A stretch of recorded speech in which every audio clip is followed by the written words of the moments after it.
नमस्कार.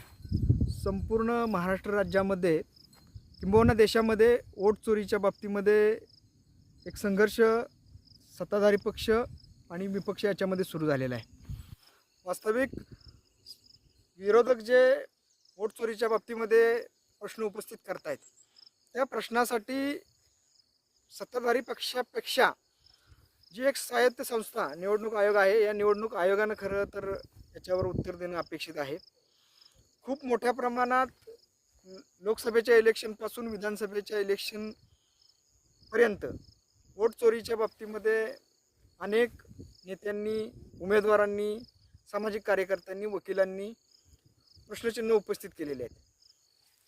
वोट चोरी होत आहे या बाबतीमध्ये सत्ताधारी पक्ष ज्यावेळी विरोधक किंवा विपक्ष किंवा एखादा सामाजिक कार्यकर्ता, पत्रकार प्रश्न उपस्थित करतोय, त्यावेळी त्या प्रश्नाला उत्तर देण्याचं काम हे निवडणूक आयोगाचं आहे.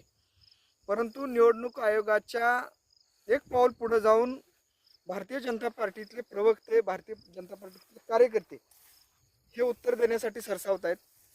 हे त्यांचं ॲक्च्युली काम नाही आहे. त्यांचं काम आहे की खरंच वोट चोरी होत नसेल तर ती लोकांपर्यंत पोचवायला पाहिजे.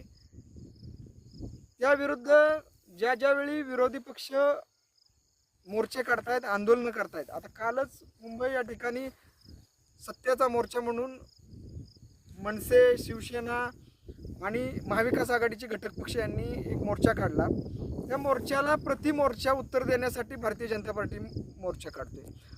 मग हे मोर्चे काढत असताना लोकांमध्ये, सामान्यांमध्ये एक प्रश्नचिन्ह उपस्थित झालेलं आहे की भारतीय जनता पार्टी कशासाठी प्रतिमोर्चे काढतोय.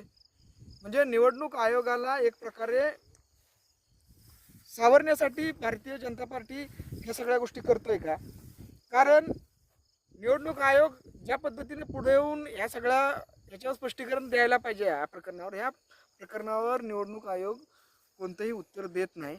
किंबहुना या सरकारनं निवडणूक आयोगाला आपण कोर्टातसुद्धा खेचू शकत नाही अशा पद्धतीची कायद्यामध्ये तरतुदी करून ठेवलेल्या आहेत. म्हणजे त्यांना कुणी प्रश्न विचारायचाच नाही का? आणि त्यांनी मनमानी पद्धतीनं ह्या निवडणूक प्रक्रिया राबवायच्या का? आणि ही जी लोकशाही आहे, हे लोकतंत्र आहे, हे टिकवण्याचं काम या सबंध लोकशाही प्रक्रियेतल्या मतदान प्रक्रियेचं, कोर्टाचं आणि सरकारमध्ये निवडून दिलेल्या लोकप्रतिनिधींचं आहे. परंतु हे सर्व खांब, या खांबातला पहिला कुचका खांब हा पत्रकारिता झालेला आहे. अत्यंत बिकाऊ पद्धतीनं मीडिया, व्यावसायिक